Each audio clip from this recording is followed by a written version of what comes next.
saudara sekalian, jumpa lagi kita di channel yang keren ini, Keren Cadas. Kali ini saya mau menguber soal gelandangan gelandangan yang ditemui oleh Menteri Sosial yang baru yang suka belusukan ya, seperti Presiden Jokowi, yaitu Ibu Risma. Dan beritanya menarik. Gelandangan yang ditemui Risma jadi buronan Anies Baswedan. Menarik ya, coba kita bacakan ya. Sebagaimana dilansir oleh FIFA, aksi belusukan Menteri Sosial Tri Risma hari ini di DKI Jakarta menuai sorotan masyarakat.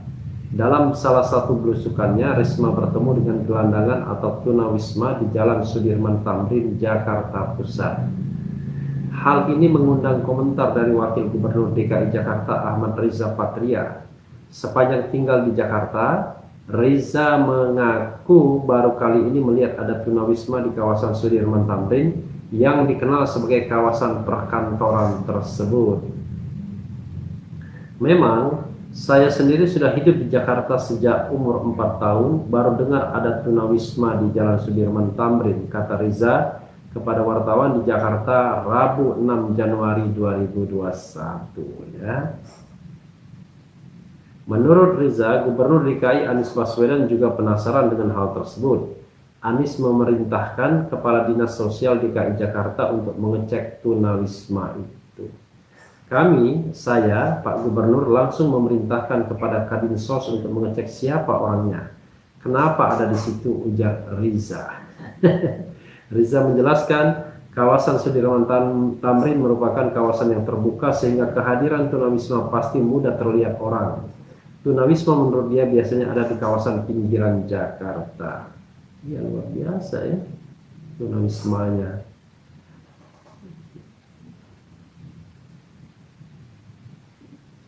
Tunawisma spesial ini ya. Setahu kami jalan ke Jalan Sudirman Tamrin itu cukup jauh, kata Riza.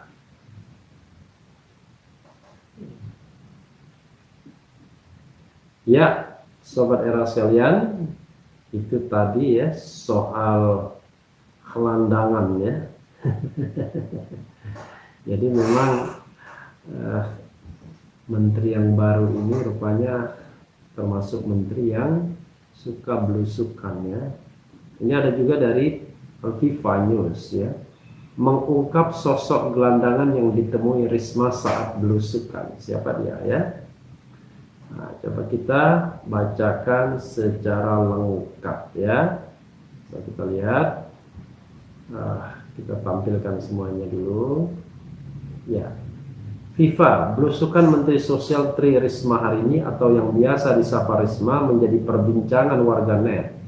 Bahkan warganet berupaya melakukan penelusuran dan membuktikan belusukan Mensos hanya pencitraan semata. Pembuktian warganet menjadi topik menarik di media sosial. Tak segan-segan warganet mencari tahu siapa saja yang menjadi sasaran belusukan Risma ini. Pada potongan gambar yang diunggah itu, ini ada ini ya. Oke. Salah satunya adalah akun Twitter Andi_SP211. Ia mengunggah beberapa potongan gambar yang berisi pembuktian warganet ini. Gembel ternyata bisa menjadi profesi yang menguntungkan, bisa ikut drakor tanpa casting pastinya, bunyi caption yang tertera pada postingan tersebut. Luar biasa ya. Pada potongan gambar yang diunggah itu, Andi menampilkan pembuktian warganet tentang seorang gelandangan atau PMKS, penyandang masalah kesejahteraan sosial. Itu eufemismenya luar biasa ya, PMKS, yang ditemui Mensos Risma beberapa waktu lalu di kawasan Jalan Sudirman Tamrin, Jakarta Pusat. Kalau yang menghadap ke depan atau yang rambutnya putih ubanan kayak kenal itu, tukang jualan poster Soekarno. Memang dia orang PDIP. Lokasi jualannya Jalan Minang, Kabau, Manggarai. Selain itu dia juga jualan kelapa muda. Terciduk juga, tulis akun Ade Idol yang di capture dan diunggah Andi, yang dibalas oleh beberapa komentar dari akun-akun lain. Bermodalkan postingan viral ini, FIFA berkesempatan menemui langsung PMKS yang dimaksudkan. dalam pembahasan warganet ini, apa yang disampaikan oleh Adi Idol berdasarkan alamat yang ada memang benar. Namun, oknum PMKS yang ditemui Mensos Risma ini enggan berbicara. Ia tak mau mengakui, bahkan saat sudah ditunjukkan fotonya saat ditemui Risma di depan sebuah ruko berpintu merah dan juga foto saat sedang makan di warung. Nggak ada, saya nggak ketemu Mensos. Hari-hari di sini tempat jualan kelapa muda, katanya saat ditemui di Jalan Minangkabau, Tebet, Jakarta Selatan. Di lokasi tempat ditemui PMKS ini memang terdapat tempat jualan poster Soekarno, poster Megawati, dan poster lainnya. Persis di samping tempat jualan poster ini terdapat sebuah lapak kelapa muda. Tepat di depan lapak kelapa muda tersebut, jurnalis Viva menemui oknum PMKS yang fotonya viral di media sosial.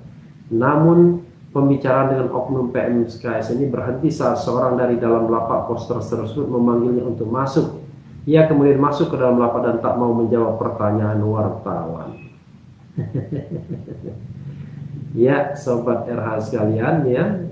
Memang kasus ini agak ramai ya dibicarakan karena Risma belusukan dan bisa menemui gelandang di kawasan Sudirman Tamrin, yang kawasannya tentu kawasan yang sedikit elit ya untuk seorang gelandangan atau tunawisma di daerah tersebut, karena biasanya tunawisma pasti di pinggiran ya, terutama di pinggiran-pinggiran yang ya dekat-dekat kali biasanya. Tapi soalnya adalah kita harus betul-betul melihat masalah ini dari kacamata yang jernih ya. Pertama ya, tentu kita hargai niat Menteri Sosial Tri Risma hari ini. Mudah-mudahan beliau tidak punya maksud buruk, tidak punya maksud jelek untuk mendelegitimasi keberadaan Gubernur DKI Anies Baswedan ya. Karena saya paham, saya tahu sepertinya ya Risma dideploy dari Surabaya untuk dalam tanda kutip menyaingi Anies Baswedan. Jadi ada dua gubernur, ada dua sosok yang mengurusi Jakarta ya, yang bisa berebut simpati publik. Satu adalah Gubernur DKI dan satu adalah Menteri Sosial yang orang menyebutnya Menteri DKI ya. Jadi Sobat Era sekalian, mudah-mudahan kita tetap bisa percaya Risma adalah orang yang punya integritas dan tidak terlibat dalam alur permainan politik. Kita tahu bahwa Anies Baswedan adalah sosok yang selalu dijadikan the common enemy bagi pendukung Jokowi ya. Coba lihat saja bagaimana media-media yang katakanlah media yang atau partai politik yang setiap saat menggebuki Anies Baswedan. Itu yang pertama. Yang kedua, soal gelandangan ini ya soal yang harusnya membuat kita semua malu ya, tidak hanya soal Gubernur DKI tapi juga tentu terutama Presiden Jokowi, karena kita lihat bahwa konstitusi kita memberikan amanat untuk mesejahterakan rakyat ya, untuk melindungi segenap bangsa. Jadi kegagalan pemerintah daerah harus dilihat juga sebagai kegagalan pemerintah pusat. Jadi harusnya ya kita tidak kita yang malu semua ketika kita mengekspos atau melihat saudara-saudara kita yang masih hidup di bawah garis kemiskinan yang sangat miskin dan juga tentu saja hidup menjadi gelandangan, tunawisma tanpa tempat tinggal yang tetap. Jadi itu semua harusnya menjadi keprihatinan dan tidak menjadi produk jualan politik ya, baik untuk mengangkat citra seseorang maupun menjatuhkan reputasi orang yang lain. Jadi Sobat Era sekalian, belusukan itu penting ya untuk melihat bagaimana kondisi masyarakat, bagaimana kondisi kehidupan rakyat Indonesia yang tentu tidak seperti orang-orang yang lewat di Sudirman Tamrin yang rata-rata orang yang punya pekerjaan, orang yang punya kemampuan ya, lewat dengan mobil-mobil mewah dan lain sebagainya. Masih banyak saudara-saudara kita yang masih kurang beruntung, dan karenanya justru disitulah kehadiran seorang Menteri Sosial agar berempati terhadap penderitaan rakyat.